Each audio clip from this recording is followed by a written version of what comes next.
광복 76주년을 맞아 배우 송혜교와 서경덕 성신여대 교수가 한국 문화와 올바른 역사 알리기에 나서고 있다는 소식이 전해졌습니다.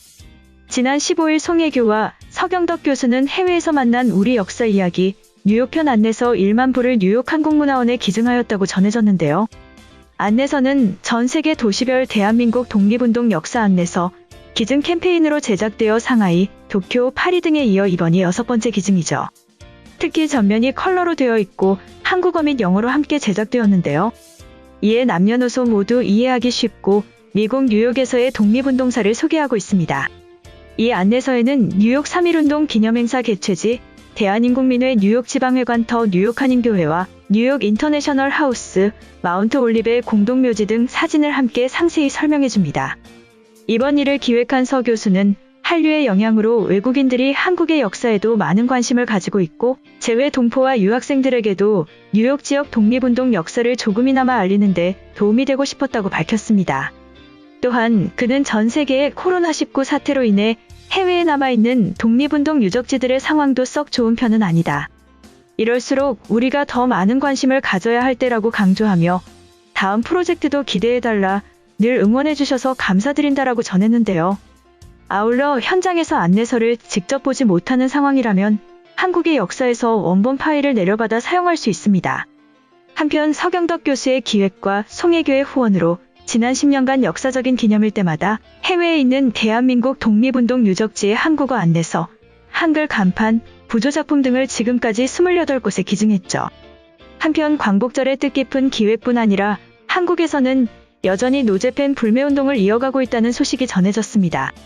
지난 15일 한국 언론의 보도에 따르면 전북 전주시 고사동의 유니클로 매장에는 찾는 이가 없어 텅 비어 있었습니다. 한낮 더위에 지친 한 연인이 안으로 들어갔지만 잠시 더위를 식혔을 뿐 빈손으로 나왔는데요. 이후로도 휴일을 맞아 고사동 상점가 일대를 찾은 사람들이 유니클로 매장 앞을 지나다녔지만 매장 안으로 들어가는 이들을 찾아보기는 어려웠습니다. 해당 매장 앞에서 만난 시민 A씨는 유니클로에 왔냐고 묻는 질문에 주말이라 아이들과 서점도 들르고 필요한 물건들을 사려고 나왔다며 예전에는 유니클로 많이 다녔었는데 재작년부터 한 번도 안 가봤다고 말했는데요. 이어 처음에는 안 가야겠다고 생각해서 일부러 안 갔던 것 같은데 어느 정도 시간이 지나니 이제는 그냥 생활이 된 것 같고 불편함은 별로 못 느끼겠다고 전했습니다.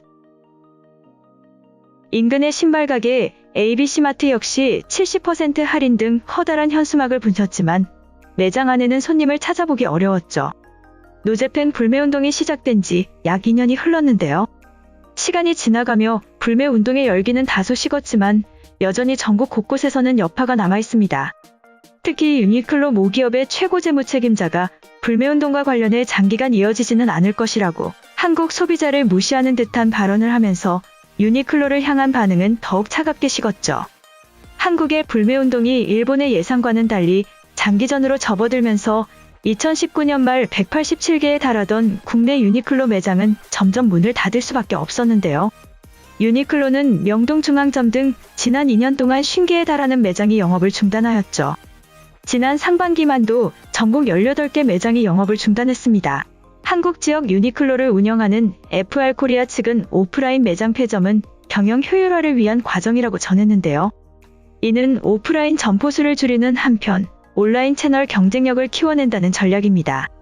하지만 한국 소비자 입장에서는 여전히 노제팬 불매운동의 영향이라고 볼 수밖에 없습니다. 광복절을 맞아 들여다본 노제팬은 유니클로의 적자나 흑자와는 관계없이 계속되고 있죠. 한 온라인 커뮤니티에서는 여전히 일본 제품 불매운동과 관련한 문의글이 게시되고 있었는데요. 최근까지도 일본 자동차 구입은 아무래도 안 되겠다, 불매 계속하고 싶은데 대체 브랜드 추천해달라는 등 노제팬을 생활화하고 있는 모습을 보이고 있었죠. 또 불매운동 시작부터 진열대에서 일본 맥주 등 일본 제품을 모두 뺐던 한마트 주인 B씨는 일본 제품이 없어도 매출에 큰 영향이 없는 것 같다, 역사를 잊은 민족에게 미래는 없다는 말을 계속해서 되새기고 있다고 답했습니다. 한편 그럼에도 아베 신조 전 일본 총리는 야스쿠니 신사에 참배했다는 소식이 전해지며 여전히 반성 없는 모습을 보이고 있다는 소식이 전해졌죠. 아베 신조 전 일본 총리는 태평양 전쟁 패전일인 15일을 맞아 A급 전범 14명을 합사한 야스쿠니 신사를 참배했습니다. 전날과 이날 스가 요시히데 내각의 관료도 잇따라 야스쿠니 신사를 찾아 한국과 중국 등 주변국의 거센 비판을 받고 있죠.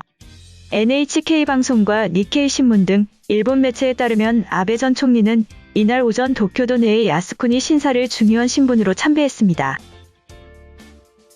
그는 야스쿠니 신사를 나서며 취재진에게 세계대전 당시 일본을 위해 어머니와 아버지, 친구, 사랑하는 이들을 남겨두고 조국의 앞날을 걱정하며 산화한 존귀한 생명을 희생한 영령에 존경하고 숭배하는 뜻을 표했다고 전했는데요. 아베 전 총리는 2012년 12월 제2차 아베 내각 출범 후 2013년 12월에도 야스쿠니 신사를 참배했었죠. 한국과 중국이 강력히 반발하고 미국마저 실망을 나타내자 2020년까지 아베 전 총리는 야스쿠니 신사를 참배하지 않았습니다. 하지만 아베 전 총리는 퇴임 사흘 만인 지난해 9월 19일 야스쿠니 신사를 방문했고 지난해 10월 19일과 지난 4월 21일도 찾았습니다. 이로써 아베 전 총리는 지난해 9월 건강상의 이유로 직을 내려놓은 뒤 이날까지 네 번째 야스쿠니 신사를 참배한 것인데요. 스가 요시히데 총리는 야스쿠니 신사를 참배하지 않는 대신 다마구시료라는 공물을 바쳤다고 합니다. 지지통신은 야스쿠니 신사에 대해 한국과 중국의 강력한 반발이 있기 때문에 스가 총리가 외교상의 문제를 우선했다고 해석했는데요. 다만 스가 내각 강요는 연달아 야스쿠니 신사를 참배 중입니다. 고이즈미 신지로 환경상과 하기우다 고이치 문부과학상은 지난해 8월 15일에 이어 이날도 야스쿠니 신사를 방문했는데요. 하기우다 문부과학상은 야스쿠니 신사를 나오며 자국을 위해 고귀한 희생을 한 선조들에게 존경하고 숭배하는 마음을 갖고 참배하는 건 당연한 일이라며 이해하실 거라고 생각한다고 밝혔습니다. 야스쿠니 신사는 1869년 도쿄도 지오다구에 세워진 일본 최대 규모의 신사로 태평양 전쟁 당시 A급 전범 14명을 신으로 모시고 제사를 지내는 곳이죠. 특히 도쿄 전범 재판에서 교수형에 처해진 도조 히데키 등 7명과 무기금고형을 선고받고 옥사한 조선 총독 출신 고이소 구니아키가 1978년 합사 의식을 거쳐 야스쿠니 신사에 봉안되었습니다. 또 신사 내의 한 박물관은 일본이 아시아를 서구 제국주의로부터 해방시키기 위해 전쟁을 벌였다는 묘사가 있어 일본의 전쟁 범죄를 합리화했다는 거센 비판을 받고 있죠. 야스쿠니 신사에선 매년 봄과 가을에 맞춰 예대제가 열리는데요. 일본의 보수 우익 정치인은 한국과 중국 등 주변국의 비판에도 불구하고 매년 봄, 가을 제사와 태평양 전쟁 패전일에 맞춰 이곳을 집단으로 참배하고 있습니다. 이번 영상은 여기까지고요. 제 영상이 도움이 되셨거나 세계 속 반응 더 보고 싶다 하시는 분들은 구독과 좋아요, 알람 설정까지 부탁드립니다. 다음에 또 봐요. 안녕.